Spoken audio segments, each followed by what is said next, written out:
Así que bien, vamos a entrar inmediatamente. Estamos en el libro de 1 de Pedro, capítulo 2, versículos 9 al 12. No lo vamos a leer ahora, ya que Seth lo oyó hace poco, pero estaremos viendo frase por frase este pasaje. El título del mensaje hoy, Exiliados Privilegiados. Si estás tomando apuntes, quizás quieras solo anotar ese título, porque estaremos repitiendo esta frase varias veces y creo que al final ya quedará claro por qué tiene este nombre, exiliados privilegiados. Estuve pensando en quizás algún ejemplo de alguien famoso en la historia que haya sido un exiliado, pero con algún tipo de privilegio. Y me encontré con la historia del infame Napoleón Bonaparte. Ahora, no sé si eres como yo. Cuando veo una película, la verdad es que lo que más quiero es que el malo se reciba la suya, ¿verdad? Pero no sé si también a veces te encuentras con un poquito de compasión al final cuando ya el malo ha recibido su tremenda paliza, ¿verdad?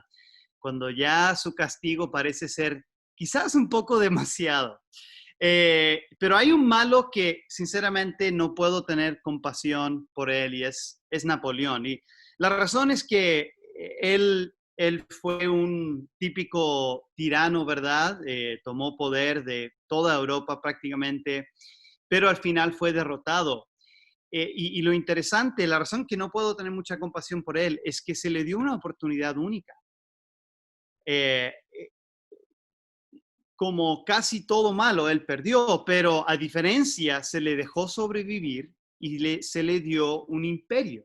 Ahora, no era un imperio muy grande, estaba en una isla que se llamaba Elba y había unos 30,000 habitantes, pero sin embargo, en ese lugar él tenía todo lo que él podría querer, tenía mansión, tenía su gobernado, de hecho, durante ese tiempo la isla de Elba explotó económicamente, llegó a hacer grandes obras públicas, incluso hoy en día aún se celebra a Napoleón en esa isla de Elba. Él es el único lugar donde Napoleón es visto favorable y tenía pues todo lo que quisiera tener a alguien en esa situación. Podríamos decir que Napoleón era un exiliado privilegiado. Pero ¿qué pasó? Desperdició sus privilegios. A pesar de que le había ido tan bien viviendo en el lujo de su mansión, decidió arriesgarlo todo por un segundo intento de reconquistar a Francia y a Europa. Pero esta vez su segunda derrota sería la última. Y su segundo exilio sería nada grato como la isla de Elba. Napoleón desperdició sus beneficios como un exiliado privilegiado. De hecho, hace poco encontré un artículo y el título del artículo era Napoleón debería haberse quedado en Elba. Y la verdad es que, aunque parezca un poco raro comenzar con una historia de un déspota, tenemos una cosa en común con Napoleón. Somos exiliados, según el pasaje que vamos a ver, lo vamos a ver en más detalle. Y también los lectores de Primera de Pedro compartían esta realidad. Hemos visto sobre estos habitantes de lo que hoy es el país de Turquía, siendo ellos la mayoría gentiles, Pedro reconocen que están afligidos en diversas pruebas, capítulo 1, versículo 6. También son perseguidos por aquellos vecinos y familiares que antes les aceptaban como de los suyos. Se sienten exiliados, fuera de lugar y sin hogar. Pero por otro lado, Pedro resalta sus privilegios. Ellos tienen una nueva identidad, han renacido para una esperanza viva, algo que eso no se les puede quitar. Fueron rescatados de su vana manera de vivir. Ahora tienen esta herencia incorruptible en los cielos y son parte de un nuevo templo, como vimos la semana pasada, que Dios está edificando y que conforman parte esencial del edificio con Cristo como la piedra angular. Podríamos decir entonces que ellos, tanto como nosotros, somos exiliados, privilegiados, pero tenemos un problema. Y este es el problema. Estamos en esta situación como exiliados privilegiados, pero no impactamos a nuestro mundo. Estamos rodeados de un mundo hostil y en vez de tener un impacto, la verdad es que nos sentimos acobardados. ¿Y cuál es la razón? Es porque no asumimos nuestra identidad como escogidos de Dios. ¿Te has sentido así? Sabes que por un lado tienes esta identidad, eres hija del rey, tu padre es el dueño de todo, incluso de los mismos que te maltratan, y te espera una herencia incorruptible, pero aún así es difícil. ¿Cómo vamos a tratar con este problema? Pues hay algunas estrategias muy malas para el exiliado privilegiado. Por ejemplo, podemos ser de los que combaten.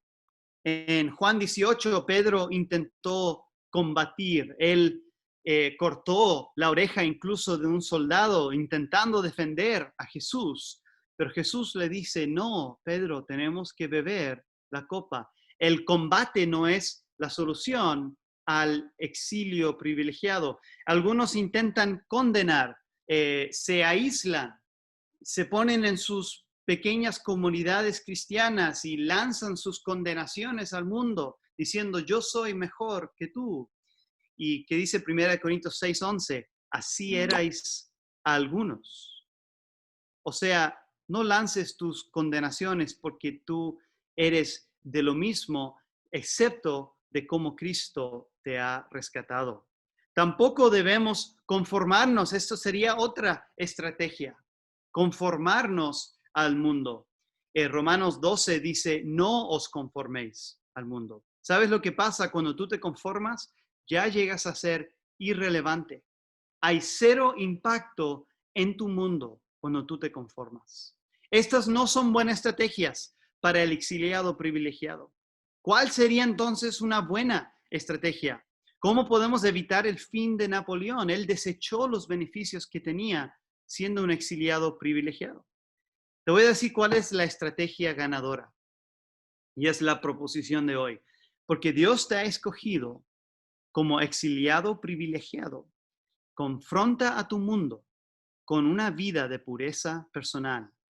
Y quiero resaltar la palabra confronta. No es combatir, no es condenar, no es conformar, es confrontar a tu mundo, pero no confrontarlo con tus palabras, con tu sabiduría, con tu poder, pero con una vida de pureza personal. Eso es lo que va a transformar tu vida. Pero la primera parte de esta proposición habla acerca de tu identidad, entender que eres escogido. Y la segunda parte habla acerca de tu responsabilidad. Y estos 4 versículos forman un puente en Primera de Pedro. Hemos estado enfocados en la identidad nuestra y ahora nos comenzaremos a enfocar en la responsabilidad nuestra. Entonces, los primeros 2 versículos, como vamos a ver hoy, hablan acerca de reconocer nuestra identidad, versículos 9 y 10. Y la segunda parte, ejercer nuestra identidad, versículos 11 y 12. Y eso será nuestro mensaje, nuestra plática de hoy. Comencemos entonces con esto. Reconoce tu identidad, versículos 9 y 10. Eres realeza por decreto divino. Y tu realeza, tu privilegio de ser realeza incluye 3 cosas. Una concesión, un cargo y tu credencial. ¿Cuál es tu concesión? O sea, ¿qué incluye tu privilegio de realeza? Pues lo primero que vamos a ver es esta frase, más vosotros sois. Esto es importante porque acá con el pastor Mario vimos cuál es la realidad del que es condenado por su falta de creer. Aquel que tropieza en la piedra que es Cristo. Si tienen abierto sus Biblias en Primera de Pedro, pueden ver cuando dice versículo 8, porque tropiezan en la palabra siendo desobedientes, a lo cual fueron también destinados. Y luego que dice versículo 9, más vosotros sois. Esta es la diferencia que marca el ser escogido por Dios. Y lo interesante de esto es que está usando una actitud y un lenguaje muy parecido a Éxodo 19. Si ven estas palabras de Éxodo 19, y permítanme, tengo que mover un poquito algunas cosas para poder verlo. Muy bien. Dice, ahora pues, si diereis oído a mi voz y guardareis mi pacto, vosotros seréis mi especial tesoro sobre todos los pueblos, porque mía es toda la tierra, y vosotros me seréis un reino de sacerdotes y gente santa. Estas son las palabras que dirás a los hijos de Israel. Cuando Pedro dice estas palabras, está hablando a gentiles, pero va a hablar a gentiles o una mezcla de gentiles y judíos en palabras que se usaron para la nación de Israel. Es decir, que Dios está dando un significado increíblemente especial a la iglesia que somos nosotros. Entonces, más vosotros sois linaje escogido. ¿Qué quiere decir linaje escogido? Linaje tiene la idea de una raza. Ya no estamos hablando de la raza física, estamos hablando de una nueva raza, un nuevo linaje. Y ese linaje, su identidad no está basada en su ancestro, está basado en el que lo escogió, Dios. ¿Y qué cargo o qué responsabilidad tiene esta nueva raza? Es un real sacerdocio. En el Antiguo Testamento no se mezclaba el oficio del sacerdote y la realeza, pero ahora en Cristo somos ambos. Tenemos acceso directo a Dios, somos el intermediario entre Dios y las naciones perdidas, somos sus representantes, pero también somos hijos del Rey. Tú tienes ambos cargos como el pueblo de Dios. También somos nación santa. Esas son palabras que se usaban para Israel. Y ahora Dios en el nuevo pacto obra no solamente por una nación física, obra por la iglesia que consiste de gentiles, judíos, aquellos que vienen de todo linaje, de todo pueblo y que están destinados para ser la representación de Dios, aquel vaso hermoso y limpio de Dios en esta tierra. Tú eres eso. También eres el pueblo adquirido por Dios. Esta idea de adquirido tiene la idea de una posesión preciada. Si tú piensas quizás en algún objeto común y corriente, vamos a decir, a mí me gusta mucho el café, entonces vamos a decir una cafetera. Tú dices, bueno, ¿qué tiene de especial tu cafetera? Pues nada, puedes comprar uno quizás por 500 pesos, 300 pesos, 200 pesos. Pero ¿qué pasa si te encuentras una cafetera que era la posesión de alguien famoso? Vamos a decir que te encuentras una cafetera que era quizás de Tom Hanks, ¿verdad? Y ahora tienes tu cafetera de Tom Hanks, ¿ok? Acaba de adquirir un valor mucho más. Quizás me lo quieras vender no en 500 pesos, pero en 5,000 pesos, ¿verdad? ¿Sabes qué? Tú quizás miras a tu vida y dices, ¿qué tengo de especial? Pues en ti quizás nada. Tu valor te lo ha designado Dios. Tú eres una posesión especial de Dios y tu valor se te ha sido otorgada porque eres propiedad especial de Dios. Ahora, miras a toda esta concesión y tú dices, pues, ¿qué he hecho para ganarme? Te voy a decir, nada. Yo he hecho nada para ganármelo. De hecho, he hecho todo lo contrario para ganarme esto. Es algo que se me ha dado por pura gracia, pero esta es mi concesión.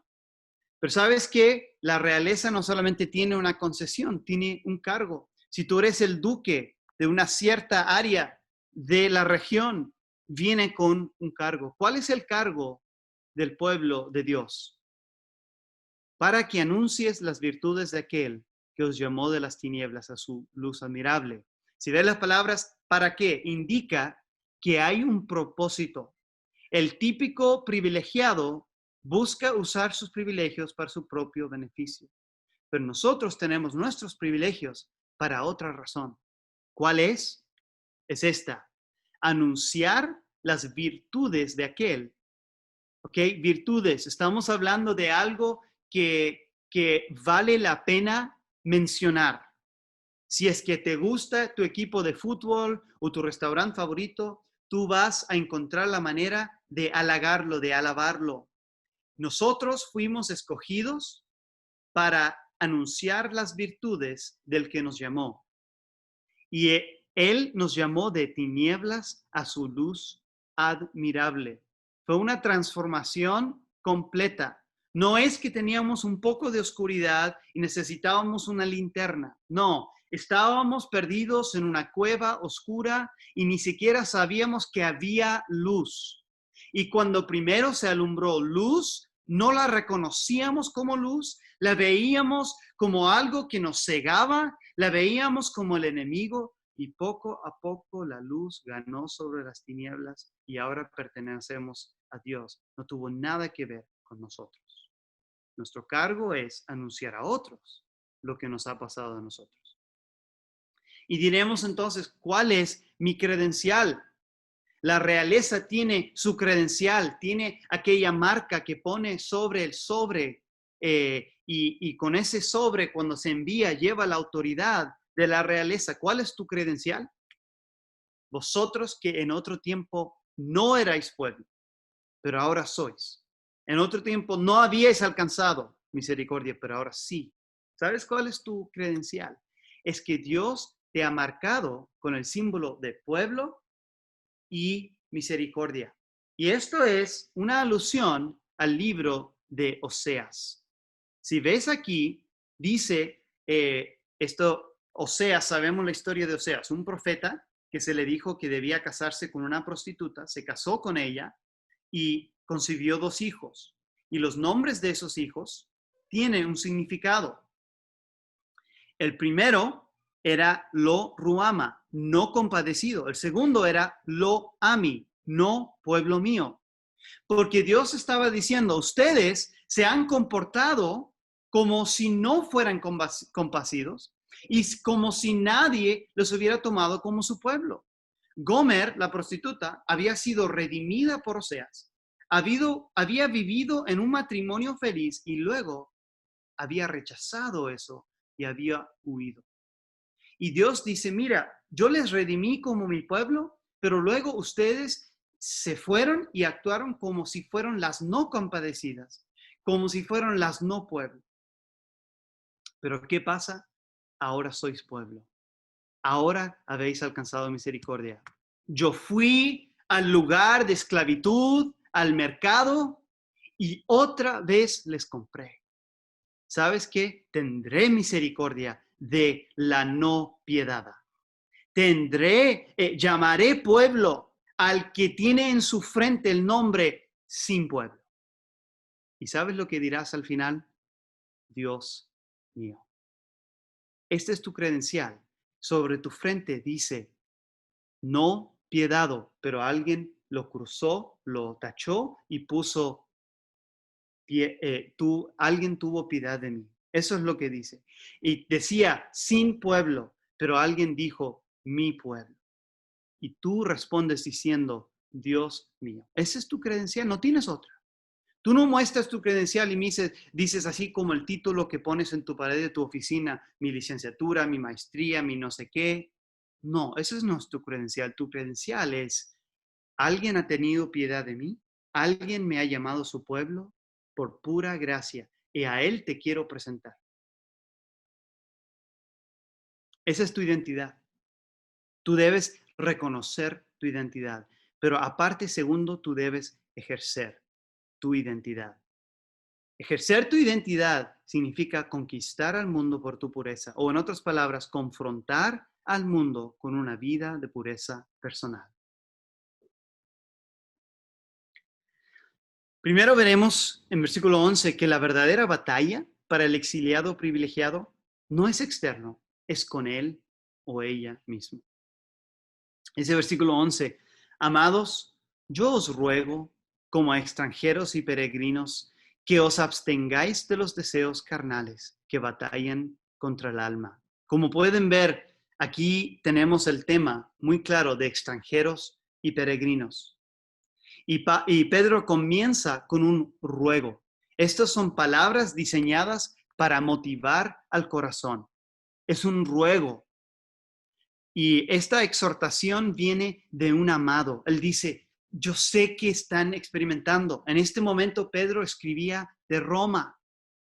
Pero interesantemente, cuando Pedro dice que está en Roma, usa la palabra Babilonia. Sabemos que estaba en Roma históricamente, pero usó la palabra Babilonia. ¿Por qué?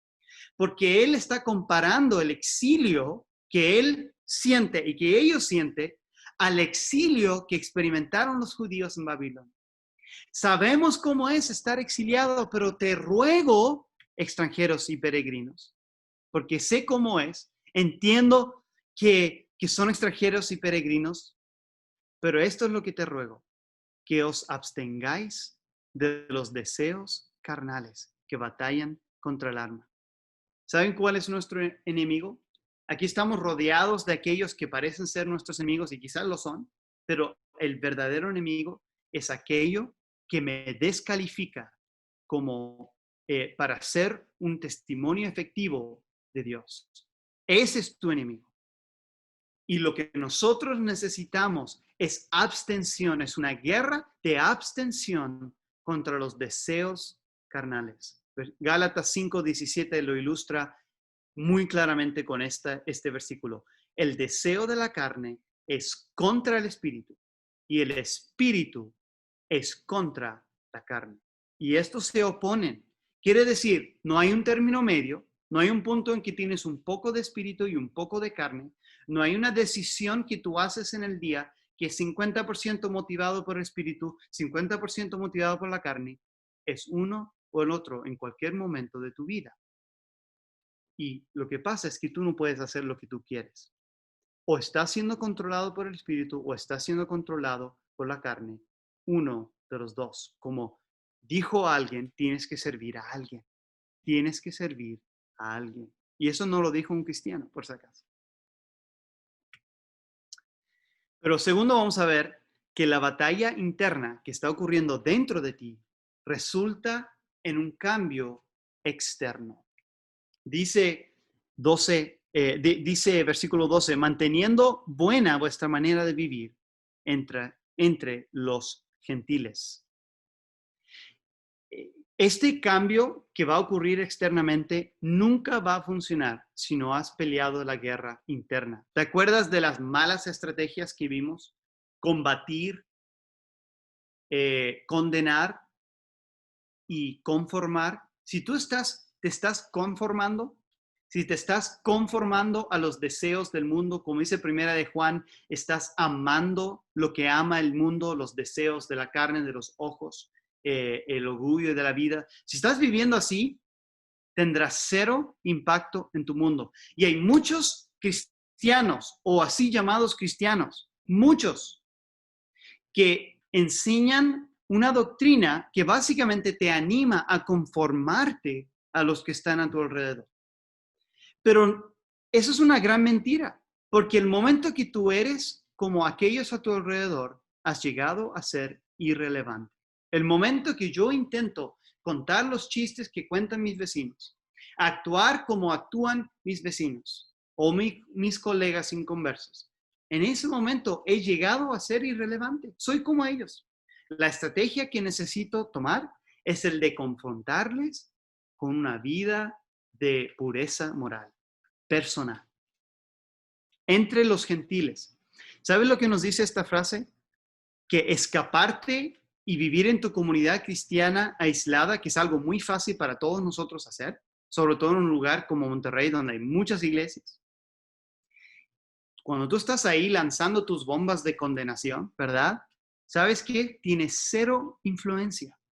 No eres sal, no eres luz. Tienes que estar entre los gentiles. Y te voy a decir que para mí es muy difícil, porque es muy difícil para mí aislarte en mi vida. De hecho, es mi personalidad, vivir en mi vida, hacer lo mío y no salir a donde están ellos y confrontarles con amor, confrontarles con verdad y con pureza.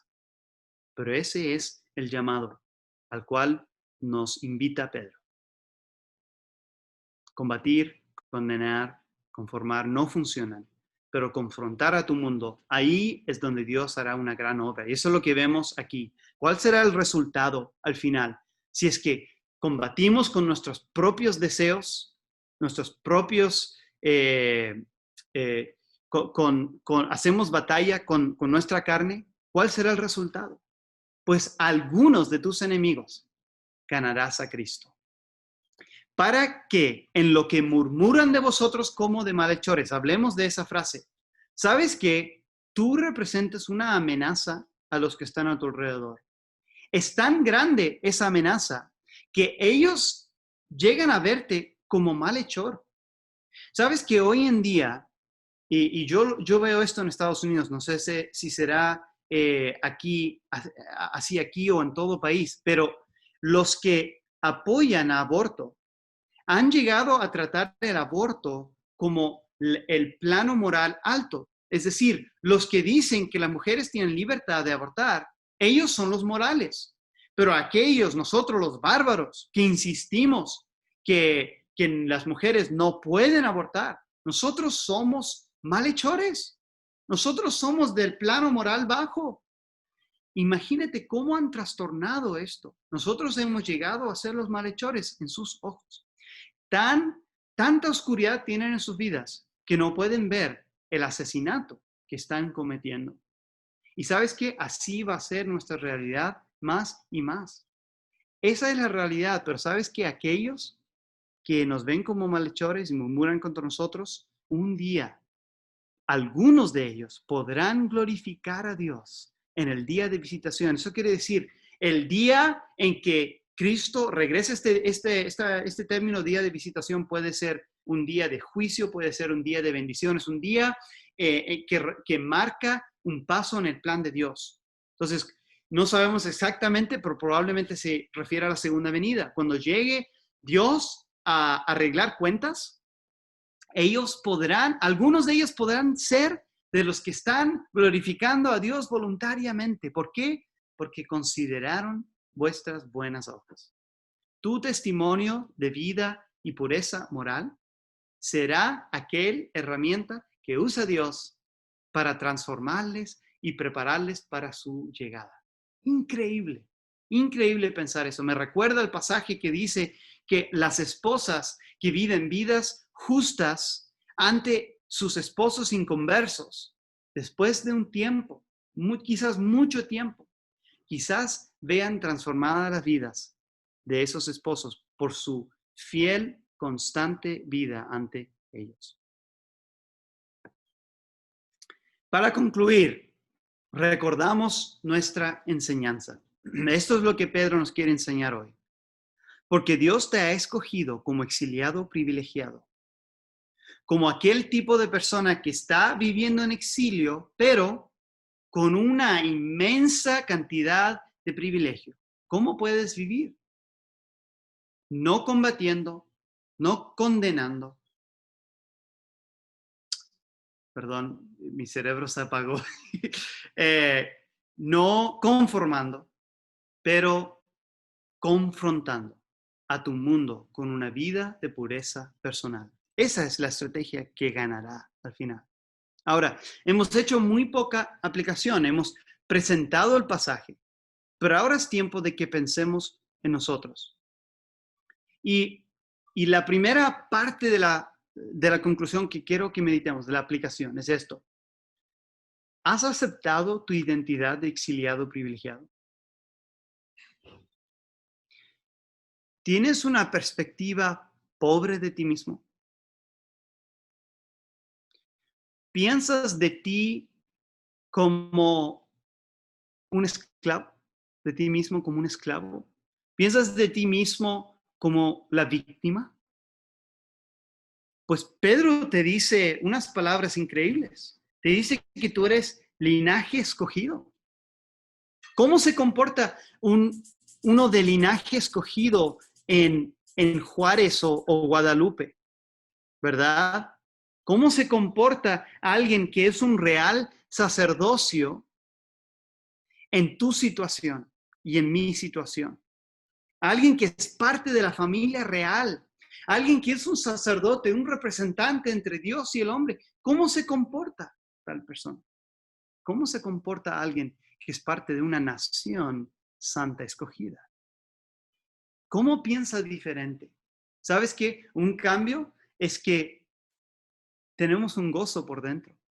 O sea, si tú sabes que te has ganado la lotería y viene alguien y te roba 100 pesos, o sea, te frustras quizás un momento, pero luego es como, pues así es. Hermanos, aquí nos están robando 100 pesos en esta tierra, nos están dañando, nos están agobiando, pero nosotros somos herederos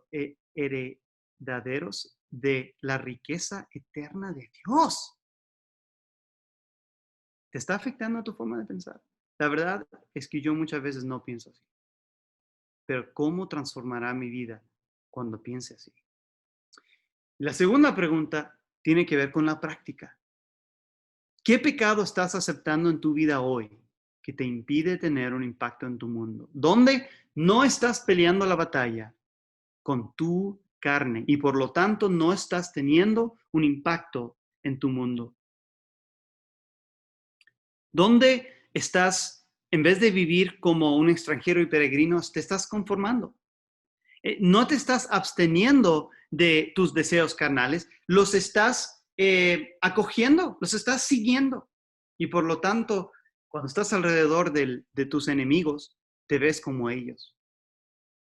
Dios transformará a hombres y mujeres por medio de nuestra vida de pureza personal, pero solo si nosotros estamos dispuestos a abstenernos. Hermanos, nosotros somos exiliados, pero somos privilegiados. Que Dios nos dé gracia de vivir de esta manera. Vamos a terminar con una palabra de oración. Señor, tú sabes todo lo que estará pasando por nuestra mente en este momento. Algunos estamos sufriendo pérdida, algunos tenemos ansiedad causada por la situación del coronavirus. Algunos estaremos preocupados de cuándo vamos a regresar al trabajo, cuándo vamos a poder restaurar nuestro horario a algo normal para que no esté tan ansioso cada día, cuándo esta crisis acabará económica en mi hogar, cuándo este problema de salud podrá tener algún alivio. Y Señor, en ese momento se siente como una realidad muy lejana, que yo soy hijo del rey, que yo pertenezco a la realeza, que yo tengo una herencia incorruptible. Y la verdad es que no me siento como alguien que podría tener un impacto en mi vida, en mi mundo. Pero Señor, tú nos has dicho que sí.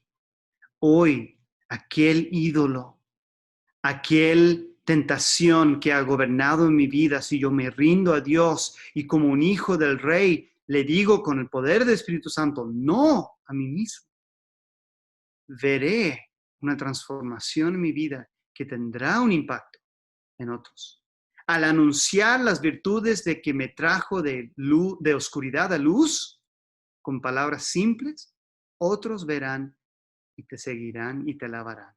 Señor, ayúdanos a hacer ese tipo de testimonio. Pedimos tu ayuda en el nombre de Cristo. Amén.